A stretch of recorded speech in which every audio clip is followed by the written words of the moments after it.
안녕하세요. 결혼은 현실이다 라는 말이 그 어느 때보다 마음에 와닿고 있는 올해 31살 된 여자입니다. 예비 신랑과 연애하던 시절에는 정말 더할 나위 없이 좋았죠. 그도 그럴 것이 그땐 마냥 좋은 것만 보러 다니고 좋은 것만 먹고 좋은 이야기만 나눴으니까요. 함께 좋은 시간을 보낸 만큼 결혼하고 나서도 똑같이 좋은 인생을 꾸려나갈 거라는 생각에 그렇게 결혼도 결정하게 되었던 거고요. 그런데 결혼 이야기 주고받으면서 싫은 소리도 하게 되고 또 듣기도 하고 앞으로의 결혼 생활을 준비하는 단계니만큼 그리고 결혼 생활에 있어서 가장 행복하다는 신혼 준비를 하는 것이니만큼 결혼 준비를 하는 것 또한 마냥 즐겁고 행복할 거라 생각했는데 그건 또 아니더라고요. 결혼 생활이라는 게 무조건 좋을 수만은 없는 것이다 보니 제가 참아야 하는 거라면 100번이고 참을 수 있다고 생각했어요. 하지만 무엇보다 연애하면서 전혀 눈치채지 못했던 예비 신랑의 본 모습을 보게 되면서 요 근래 생각이 많아졌습니다. 그래서 이렇게 사연 한번 보내보게 되었고요.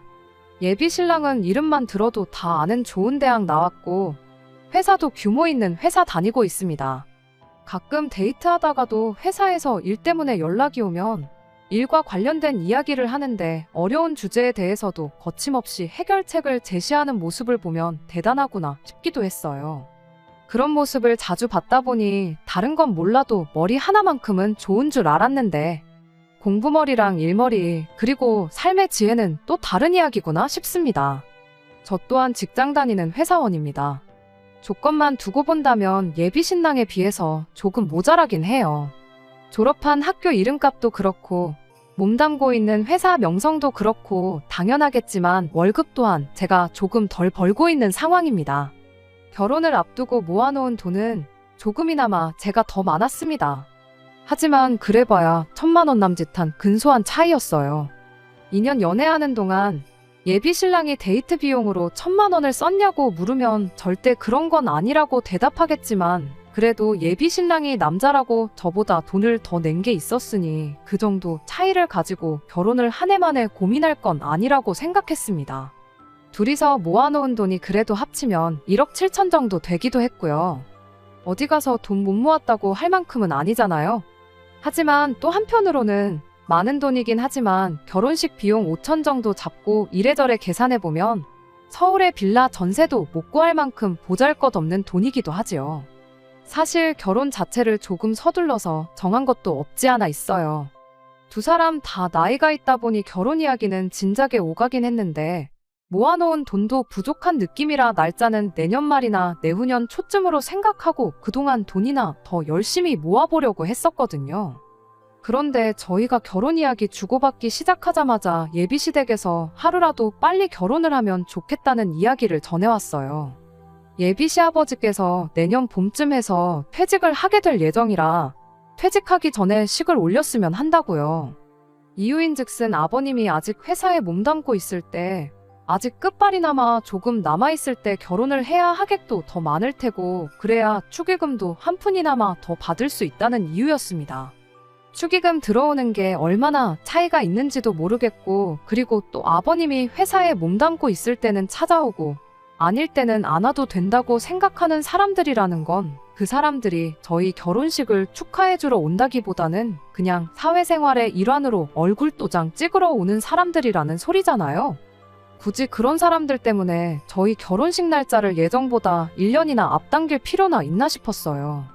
신랑 측 하객석에 손님이 몇 명이나 왔고 그런 게 저희 결혼 생활에 도움이 되는 건 하나도 없잖아요. 차라리 1년 동안 저희가 아낀다면 1억 정도를 더 모을 수 있는 상황이니 하객 조금 덜 오더라도 그러는 편이 더 낫지 않나 하는 생각이었습니다. 하지만 예비 신랑이 아버지가 원하시는데 뭐 어쩌겠냐는 식으로 나오는 덕에 결국 결혼 날짜를 앞당기게 되었습니다. 사실 이때 예비 신랑이 부모 말에 거역 못하고 생각도 짧은 사람이란 걸 눈치챌 수 있다면 있는 기회였는데 그때는 거기까진 생각 못했어요. 저희가 결혼식을 최대한 늦추자고 했던 가장 큰 이유가 양가 지원받지 않고 두 사람 힘으로만 결혼을 하고 싶어서였어요. 그런데 결혼식 일정이 앞당겨진 이상 양가 지원 없이 결혼하려면 일단은 최대한 결혼식 비용을 아끼는 방법 말고는 돈을 조금이나마 여유 있게 만들 방법이 없겠더라고요. 호텔에서 올리는 결혼식의 예쁜 웨딩드레스, 경치 좋기로 소문난 데 찾아가서 야외에서 찍는 웨딩사진 등등. 사람들이 다들 허세에다가 그냥 바닥에 돈 버리는 짓이나 마찬가지라고들 하지만 그래도 제 입장에서는 인생에 한 번밖에 없을 결혼식인데 조금 욕심이 나는 부분이었거든요. 아쉬웠지만 무슨 방법이 있었겠나요?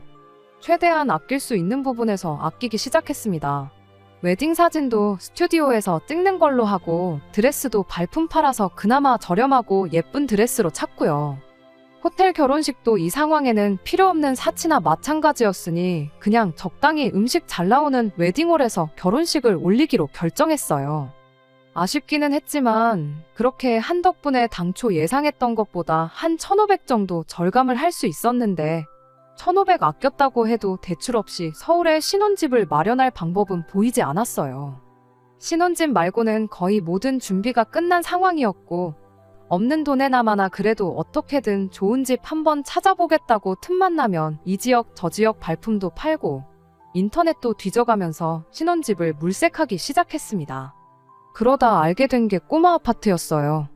투자 목적으로는 별로긴 하지만 요즘같이 1인 가구, 2인 가구가 대세인 상황에 사람들한테 선호도가 높은 편이라 내놓기만 하면 바로 나가는 거나 다름없다고 요즘 같은 불황에도 황금성 하나는 좋다고들 하는 이야기를 듣게 되었습니다. 집값도 몇 년 전에 비해 거품이 많이 빠진 상태라는 것도 매력적이었지요. 그렇게 작은 평수 아파트를 이래저래 알아보던 결과 마음에 드는 매물을 몇 개 찾을 수 있었어요. 10평 남짓한 작은 집에 지은 지도 오래된 아파트였지만 두 사람 사는 데는 아무 문제 없겠다 싶었고 나름 역세권인데다가 두 사람 다니는 회사랑 접근성도 그렇게 나쁘지 않은 편이었어요. 신혼집치고는 조금 작고 볼품없을지라도 일단 그 집에 신혼살림 차려서 살다가 돈을 차곡차곡 모아서 아이가 태어날 때쯤엔 더 큰 집으로 이사를 가면 되겠다 싶었습니다. 하지만 여전히 저희가 가진 돈으로는 2억 5천 정도가 부족한 상황이었습니다. 어차피 저희가 내년에 결혼을 했다고 하더라도 대출은 당연히 받아야 하는 상황이었기 때문에 신혼집은 이 집으로 하기로 정하고 대출을 알아보고 있었어요. 그러던 중에 예비 신랑이 좋은 소식이 있다면서 신이 나서 저한테 연락을 해왔어요. 무슨 일인가 했더니 예비 시댁에서 선뜻 2억 5천을 지원해주겠다는 이야기를 해오더라고요. 애초에 부모님께 손 벌리는 게 싫어서 부담돼서 양가 지원은 없이 결혼하기로 했던 건데 하지만 반면에 또 돈을 지원받을 수 있다는 소리가 나오니 갑자기 알터니가 빠진 것 마냥 고민이 해결된 것 같고 그런 큰 돈을 선뜻 지원해주겠다는 예비시 부모님께 감사한 마음도 들었어요. 막상 예비시댁에서 큰 돈을 해주겠다고 나오는데 저희 집이라고 가만히 있을 수는 없었죠. 괜히 나중에 말이 나올 수도 있는 민감한 부분이기도 하니 해야 할 건 확실히 해야 한다고 저희 어머니께서 먼저 말씀하셨기도 하고요. 그래서 저희 집에서도 부랴부랴 현금예단 2천과 의뢰예단이라고 하면 딸려오는 것들을 준비하기로 했습니다. 신혼집에 혼수를 채워주시겠다고 했는데 집이 10평짜리다 보니 딱히 이것저것 필요했던 상황이 아닌지라 냉장고에 세탁기, 침대랑 에어컨 등등 꼭 필요한 것만 넣으니 비용이 생각보다 적게 나와서 혼수를 포함해서 거기에 국산 준대형차 한 대를 뽑아주시기로 했습니다. 그렇게 저희 집에서 지원해주기로 했던 금액이 대충 돈으로 환산해보면 9천만 원 정도 됐어요. 저희 어머니께서 농담 삼아서 아주 딸 2번 시집 보내면 집이 거덜나겠다고 하시면서 2번은 못 해주는 거니까 결혼하걸랑 싸우지 말고 꼭 행복하게 살라고 하셨습니다. 본의 아니게 양가에서 큰 지원을 받고 결혼하게 되었으니 예비신랑과는 이야기 끝에 양가에 매달 용돈으로나마 얼마씩 챙겨드리자고 이야기를 했습니다. 거기까지는 좋았는데 예비신랑이 먼저 저한테 묻더라고요. 그럼 용돈은 얼마 정도를 드리는 게 좋겠냐고요. 저희 두 사람 벌이가 그래도 저희들 또래에 비해서 낮은 편은 아니었어서 굳이 드린다면 통 크게 드릴 수도 있었어요. 하지만 당장 신혼집 문제가 해결되었다고 한들 거기는 그냥 다음 집으로 이사를 가기 위해 거쳐가는 집이지 평생 살 집이 아니었잖아요. 기분 내는 것도 좋지만 현실적으로 생각해보면 여전히 저희들은 돈을 많이 아껴 써야 했기에 달에 한 20만 원씩 드리면 되지 않겠냐고 했습니다. 사실 그것도 저는 많이 드리는 거라고 생각했어요. 10만 원씩 드리자니 그건 생색도 안 날 것 같기도 하고 오히려 그것도 용돈이라고 주는 거냐 기분 나빠하시지는 않을까 싶어서 그 2배인 20만 원으로 정한 거였습니다. 액수를 정하기 전에 제 주변에 결혼한 사람들한테 의견을 구해봤는데 무슨 매달 용돈을 챙기냐, 어버이날, 명절, 생신 이 정도만 챙겨도 충분하다는 의견이 대부분이었거든요. 사람 일이 앞으로 무슨 일이 생길지 모르는 건데 그렇게 드리다가 중간에 못 드리는 일이라도 생기게 되면 그때는 어떻게 할 거냐, 드리던 걸 끊을 수도 없고 그것도 문제 아니겠냐. 게다가 용돈이라는 게 평생 같은 액수만 드릴 수도 없는 노릇 아니냐. 시간이 지나면서 그것도 더 드려야 할 테고 지금부터 드리면 앞으로 30년은 드려야 하는 건데 매달 드리는 거 감당 가능하겠냐 등등 여러 의견과 조언을 받았었습니다. 그렇게 들은 조언을 토대로 나름의 결론을 내린 게 달에 20만 원이었어요. 별 볼 일 없는 액수처럼 보일지라도 매달 드리는 데다가 명절이나 생신 같은 특별한 날 따로 50만 원씩 챙겨드리면 양가 합쳐서 1000만 원씩 나가는 거고 그게 저희 상황에 할 수 있는 최대치라는 판단이었죠. 그런데 예비 신랑이 제 말을 듣더니 표정이 굳어서는 그건 좀 아닌 것 같다고 하더라고요. 20만 원이라는 액수가 작아서 저러는 건가 싶었는데 그게 아니었습니다. 한다는 소리가 우리 집에서 신혼집을 구해준 거나 마찬가지인데 액수만 따져도 거의 3배에 가까운 돈을 해주시는 거지 않냐고요. 그런데 어떻게 양가의 용돈을 똑같이 줄 수가 있냐고 그건 말이 안 된다는 겁니다. 저희 집에 20만 원을 줄 거면 이치대로 예비시댁엔 못해도 최소 50만 원은 드려야 한다는 거예요. 제가 이미 앞으로 결혼 생활하면서 매달 생활비는 얼마씩, 저축은 얼마씩 해서 1년에 얼마를 모아야겠다. 이런 식으로 대략적인 예산을 짜놓은 상황이었다 보니 돈을 더 드려야 한다는 예비신랑의 말이 어이가 없었지만 그래도 꼭 예비신랑 고집대로 해야 한다면 차라리 그럼 저희 집에는 따로 용돈을 안 드리거나 10만 원씩만 드리고 예비시댁에 30만 원을 드리면 되려나 혼자 머릿속으로 계산을 하고 있었어요. 그런데 이어서 나온 예비신랑의 말이 더 충격적이었습니다. 용돈 50만 원 뿐만 아니라 거기에 더불어서 매달 200만 원씩을 더 드려야 한다는 소리를 해왔으니까요. 저는 처음에 제가 뭘 잘못 들었나 싶었어요. 그도 그럴 것이 당장 용돈을 20만 원 정도 드리자는 이야기를 하고 있었는데 한 푼 두 푼도 아니고 그 10배에 해당하는 액수인 200만 원 이야기를 하고 있었으니 말입니다. 저는 곧장 예비신랑한테 난데없이 200만 원을 더 드리겠다니 그건 무슨 소리냐고 물어봤는데 예비신랑이 우리가 결혼 일정을 왜 앞당겼는지 기억이 안 나냐고 한번 생각해보라며 애매한 대답을 하더군요. 그 이야기가 왜 나오냐고 물어본 말에 대답이나 해달라고 했더니 우리 아버지가 퇴직을 하시는 것 때문에 그 전에 결혼식을 올리기로 한 것 아니냐. 그런데 아버지가 퇴직을 하신다는 건 앞으로 부모님 벌이가 없어진다는 소리 아니겠냐고요. 벌이가 없어지시는 건데 그럼 대출을 어떻게 갚으시겠냐는 겁니다. 난데없는 소리에 정신이 없는 와중에 대출은 또 무슨 소리인가 싶었어요. 지금 무슨 소리를 하고 있는 거냐고 벼랑간 대출 이야기는 또 왜 나오냐고 물었더니 알고 보니 예비시댁에서 해준다던 2억 5천이 예비 시부모님이 가지고 계신 돈에서 해주시는 게 아니었고 전액 새로 대출을 받아서 해준다는 거였답니다. 그리고 아버님이 퇴직을 하게 되면 벌이가 없어질 테니 앞으로 그 대출원금과 이자는 전부 저희가 갚아야 한다는 소리였지요. 이건 뭐 저희 집에 20만 원을 안 드리고 예비시댁에만 용돈을 드리자고 할 수도 없는 노릇이었어요. 예비신랑한테 그게 무슨 터무니없는 소리냐고 원금도 이자도 우리가 다 갚는 거라는 소린데 그럼 우리가 대출을 받는 거랑 뭐가 다르냐고 따져 물었습니다. 그렇게 따지면 예비시댁에서 저희 집이 해주는 돈의 3배를 해주는 게 아니라 땡전 한 푼 안 보태주는 거나 마찬가지 아니냐고요. 예비신랑은 뻔뻔하게도 그럼 용돈은 안 드리는 걸로 하고 달 200만 원씩만 보내드리면 되겠다고 대답하더군요. 2억 5천 대출 받는데 달에 200씩 내드리는 것도 말이 안 되지 않냐고. 아무리 원금까지 같이 갚아나간다고 한들 그럴 거면 차라리 지원받지 말고 다른 집을 알아보자고 했어요. 우리가 모아놓은 돈이 아예 없는 것도 아니고 1억 정도만 신혼부부 전세 대출 받아서 빌라 전세 같은 거 알아보자고요. 전세 대출 받으면 원금까지 갚을 필요도 없고 이자만 부담하면 되는 거니까 차라리 계획한 대로 몇 년 고생해서 대출 최소한으로 받아서 이사 가는 게 낫지 않겠냐고 했어요. 예비 신랑은 대번에 그렇다고 해주기로 한 돈을 안 받냐, 그러면 우리 부모님이 얼마나 민망해 하시겠냐고, 그건 생각 안 하냐고 따지더군요. 그리고 요즘 같은 시국에 무슨 빌라냐고, 너는 뉴스도 안 보냐고 하면서, 그러다 다른 사람들처럼 우리 돈 떼어먹히면 그건 네가 어떻게 책임질 거냐면서 책임질 수도 없는 소리를 그렇게 쉽게 하지 말랍니다. 굳이 꼭 빌라를 들어가자는 건 아니라고, 현재 우리 상황이나 형편 생각해서 그렇게 말한 거지, 조금 시간 들여서 찾아보면 더 좋은 조건으로 집을 구할 수도 있지 않겠냐고 한마디 해줬어요.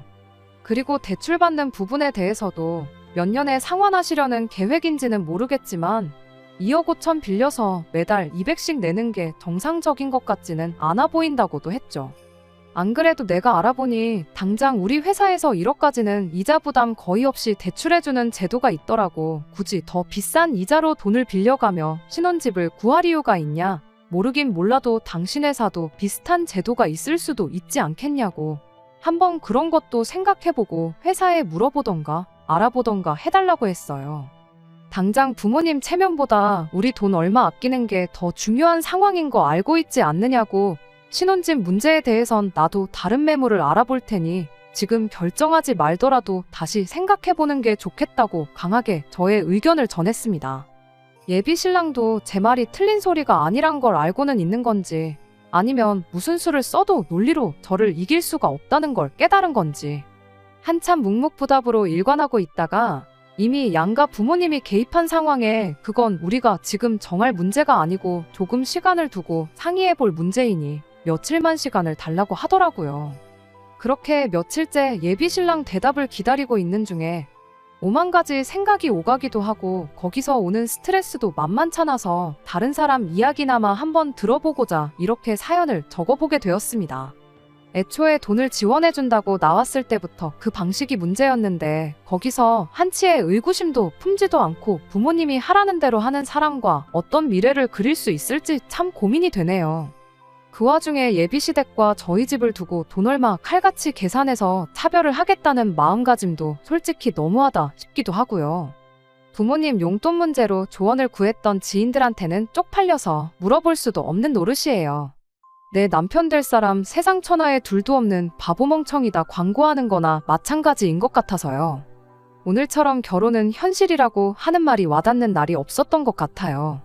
결혼식 준비 다 끝내놓고 이런 생각을 하고 있는 제가 이기적인 것 같기도 하고요. 어떤 조언이든 감사히 받겠습니다. 제가 어떻게 하면 좋을지 알려주세요. 안녕하세요. 이렇게 3개월 만에 다시 찾아뵙게 되었습니다. 사실 파오는 진작에 했어요. 이 이야기를 안 해드리는 것도 또한 예의가 아닌 것 같아 다시 글을 적어봅니다. 예단으로 보낼 이불 좀 같이 보러 가겠냐던 저희 어머니 말에 언제까지 이 사실을 숨길 수가 없겠다 싶어서 결국 부모님께 그 상황을 이야기하게 되었어요. 저희 어머니도 엄청 황당해 하시더라고요. 그래도 미리 알아서 얼마나 다행이냐고 하시면서 그럼 차라리 당신이 해주시기로 했던 예단이며 이런 거 다 없던 걸로 하고 조금 더 보태서 1억 5천을 해주시겠다고 말을 꺼내오셨어요. 저희 집에서 1억 5천을 도와주고 제가 회사에서 해주는 대출로 1억을 받아와서 그 돈으로 신혼집을 구하면 어떻겠냐고요. 혼수야 집이 좁아서 별로 채울 것도 없어 보이는데 예비사돈이 암만 내년에 퇴직을 한다고 한들 퇴직금도 있을 테고 당장 돈 1,000만 원은 못 해주겠냐고 일단 그렇게 하자고 한번 말이라도 꺼내보라고 하시더라고요.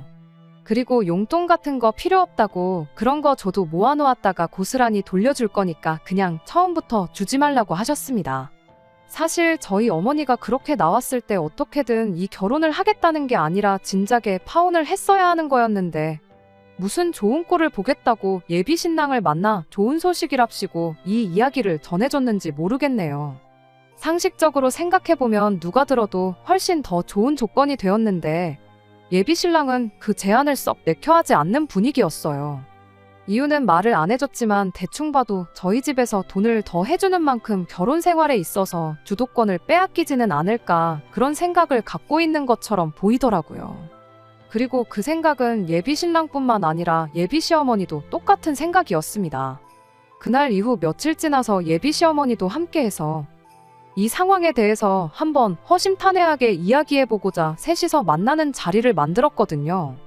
안부라든지 심심한 근황 이야기 할 것도 없이 예비 시어머니가 저한테 대뜸 먼저 말을 꺼내더라고요. 아들한테 이야기는 다 듣고 왔는데 당신은 그렇게는 못하겠다고요. 아무리 생각해도 경제적으로 보나 지금 상황으로 보나 이 방법보다 더 좋은 방법이 없는데 왜 자꾸 갚지도 못할 능력밖에 대출을 받아서 억지로 결혼을 시키려는 거냐 하고 대놓고 물어봤어요. 그랬더니 예비 시어머니가 하는 소리가 아무리 시대가 변했다고 해도 집은 남자 쪽에서 해오는 게 맞지 않느냐고 말을 하더라고요. 저희 집에서 해오는 돈 반도 안 되게 해오는 아들이 앞으로 결혼하고 나서 보고 살 처가 눈치를 생각하면 자다가도 눈이 번떡번떡 뜨인답니다. 돈 얼마 더 해줬다고 저희 부모님이 내 남편 될 사람한테 눈치 주실 분도 아닌데 상견례 때 딱 한 번 만난 걸 가지고 그렇게 생각하는 것부터 어이가 없었어요. 차라리 갚을 능력도 안 되는 대출 받아서 신혼집 해줬다는 이유로 우리한테 달마다 200만 원씩 뜯어가는 걸로 눈치를 주면 주셨지 절대 그런 분들 아니시라고 대답했죠. 지금이 조선시대도 아니고 신혼집 안 해왔다고 처가에서 아직도 눈치 주는 집이 있기는 한가 싶었습니다. 어차피 받을 대출이면 이자 부담 조금이라도 덜한 게 낫지 않냐는 말도 통하지 않았습니다. 그러면서 자꾸 조선시대 마인드를 강요를 하시길래 저도 그때 그냥 이 결혼은 포기하는 게 낫겠구나 싶었어요. 소 귀에다가 경을 읽어도 이것보단 이해를 잘하지 않겠나 싶었거든요. 그래서 알겠다고 알아서 하시라고 그랬습니다. 2024년에 와서 조선시대 마인드를 강요하시는데 저도 똑같이 조선시대 마인드로 나가야겠다고 집은 어머님께서 해주시는 걸로 알고 있겠다고 대답했죠. 하지만 대출은 2억 5천만 받는 게 아니라 좀 더 알아보셔야 될 것 같다고 했어요. 조선시대에 며느리가 집해 가는 거 본 적 있으시냐고. 그러니 저도 신혼집에 내 돈이며 저희 부모님 돈까지 한 푼도 드릴 생각 없다고요. 해오는 집이 또 기둥 몇 칸짜리 되는 대감님 저택도 아니고 고장 10평짜리 아파트이지 않느냐고. 콩할 만한 집인데 지참금으로 뭐 대단한 거 필요하시겠냐고. 그래도 빈손으로 갈 수는 없는 노릇이니 지참금으로나마 이불 몇 채랑 혼수 정도는 제가 채우는 걸로 하겠다고 했습니다. 그리고 집대출금 또한 내가 버는 돈으로 갚을 생각 없으니 그 부분에 대해서는 아드님과 잘 상의하시라고 했습니다. 아, 조선시대 마인드시니까 제가 밖에 나가서 돈 벌어오는 것도 싫지 않으시냐고. 원한다면 직장도 그만두고 남편 외벌이 시켜서 벌어다주는 돈으로 먹고 살아야겠다고도 했네요. 저는 10평짜리 집에서 뼈 빠지게 집안일 하면서 남편 내조하는 데만 힘을 쏟으면 되는 거 아니겠냐고요. 바깥 양반이 벌어다주는 돈으로 먹고 살고 할 텐데 저희 집에서 사위한테 고마워하면 고마워해야지 눈치 줄 일 없을 테니 좋은 거 아니겠냐고. 혹시나 시댁에도 남편한테 내조하듯이 충성하는 그런 며느리를 원하신다면 서울 구석탱이에 지은 지 30년도 넘은 쥐똥만한 10평짜리 집이 아니라 강남의 신축으로 평수 넓은 좋은 집으로 구해달라고 했습니다. 그렇게 하면 찍소리도 안 하고 남편 처가에 눈치 보고 살 일도 없게 만들고 하늘 같은 남편한테 말대꾸 한마디 안 하고 받들어 모시고 살겠다고. 앞으로 제 남은 평생을 출가외인으로 시댁에 충성하며 나가 죽으라고 하시면 보는 앞에서 죽는 신용도 해드릴 수 있다고요. 그렇게 한마디 했더니 예비 시어머니가 얼굴이 시뻘개져서는 지금 이게 뭐 하자는 짓이냐고 역정을 내더라고요. 저야말로 이게 지금 뭐 하자는 거냐고 묻고 싶다고. 아들이 결혼해서 주도권 없이 지낼까봐 걱정이 되면 며느리가 찍소리도 못하게 완벽하게 준비해놓고 결혼을 시키던가. 그게 안 되겠거든 그냥 결혼시키지 말고 평생 품에 끼고 사시라고 했습니다. 저도 저 사람한테 억지로 나랑 결혼해달라고 붙잡을 생각 없다고요. 해줄 생각도 없었겠지만 어차피 그렇게 못 해줄 걸 알았기 때문에 다시 한번 똑같은 말 한 번 더 해줬어요. 아들 결혼시켜서 처가 눈치 안 보고 며느리가 시댁에 충성하길 원하신다면 그에 걸맞는 걸 준비하시라고요. 강남에 위치한 신축 아파트 그거 해주면 나도 지참금으로 부르는 대로 가져오겠다고 아니면 나도 그렇겐 결혼 못하겠으니 그리 아시라 말하고 자리에서 일어났습니다. 드라마 보면 마시던 음료수도 얼굴에 끼얹고 하던데 그렇게까진 못하겠고 제가 하고 싶은 말 한 것만 해도 자랑스럽고 제 속 하나만큼은 다 시원했네요. 긴장이 풀려서 그런가, 속이 후련해져서 그런가 저러고 밖을 뛰쳐나와 걸어가고 있는데 몸이 막 떨리더라고요. 그러던 와중에 예비 신랑이 저를 쫓아나와서 저를 붙잡더니 너 이렇게 계산적인 여자였냐 하면서 실망스럽다나 어쩐다나 뭐라 하더라고요. 사실 이 상황에 제일 실망스러운 건 예비 신랑이었지요. 배울 만큼 배웠으니 머리가 돌아가도 충분히 돌아갔을 텐데 부모 말에 거역 못하고 그 와중에 어머님하고 대화 나누는 동안 말 한마디 없이 가만히 있던 모습이 너무나도 실망스러웠어요. 예비 신랑한테 계산기 먼저 두들긴 게 누군데 지금 나한테 계산적이라는 소리를 하고 있냐고. 당장 다시 돌아가서 엄마 그렇게 계산적인 사람이었냐고 따져 물으라고. 그래도 지금 상황이 이해가 안 된다면 엄마 손 붙잡고 집에 가서 한번 곰곰이 생각해보라 말하고 헤어지고 집에 왔네요. 집에 와서 이 이야기를 어머니께 전하니 다른 말보다 저한테 정말 잘했다고 한마디 해주셨어요. 딸 자식 돈 얼마 때문에 파혼시키고 싶지 않아서 일단 돈 문제부터 어떻게든 해주고 결혼부터 시키려고 하셨던 건데 그 돈 마련하는 게 힘든 것도 아니고 못할 것도 없는 일이지만 무엇보다 그런 집에 저를 시집 보내는 게 그때부터 내키지는 않으셨다고 하시면서요. 마시고 있던 음료수 그 옆편네 얼굴에는 못 끼얹더라도 네 남자친구 얼굴에다가는 시원하게 한번 뿌려주지 그랬냐고 그것만큼은 아쉽다고 하시면서 복잡한 제 마음도 달래주셨고요.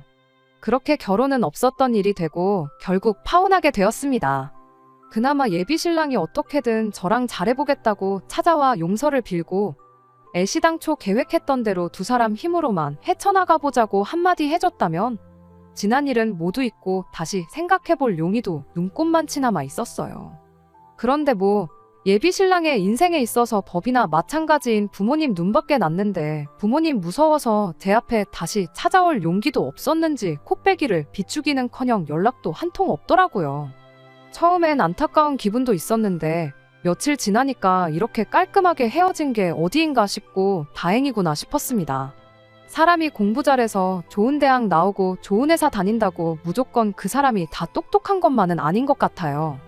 예비 신랑이었던 그 사람이 조금이나마 생각머리라는 게 있었다면 애초에 집에서 대출을 대신 받아줄 테니 갚는 건 니들이 해라는 말에 거절부터 했을 거 아니겠나요? 제 나이도 31이다 보니 이제 새로운 사람 만나서 연애하고 결혼을 이야기하고 그러는 게 엄두가 안 나긴 하지만 이렇게 된 게 차라리 잘 됐구나 싶어요. 부모 말에 거역도 못하고 부모 말이 무조건 정답이라고 생각하는 남편을 갖는 것보다 내 남은 평생을 시월드에서 시달리는 것보다야 깔끔하게 시작도 하기 전에 파혼하는 게 100번 낫잖아요. 먼저 적어보냈던 제 사연에 댓글 달아주시고 저를 응원해주신 분들께 그리고 정신 차리라고 독하게 한마디 해주신 모든 분들께 감사하다는 말을 전해드리고 싶네요. 끝까지 들어주셔서 감사합니다. 오늘의 사연은 여기까지입니다. 구독과 좋아요, 알람 설정 부탁드리고 더 좋은 사연으로 다시 찾아뵙겠습니다. 감사합니다.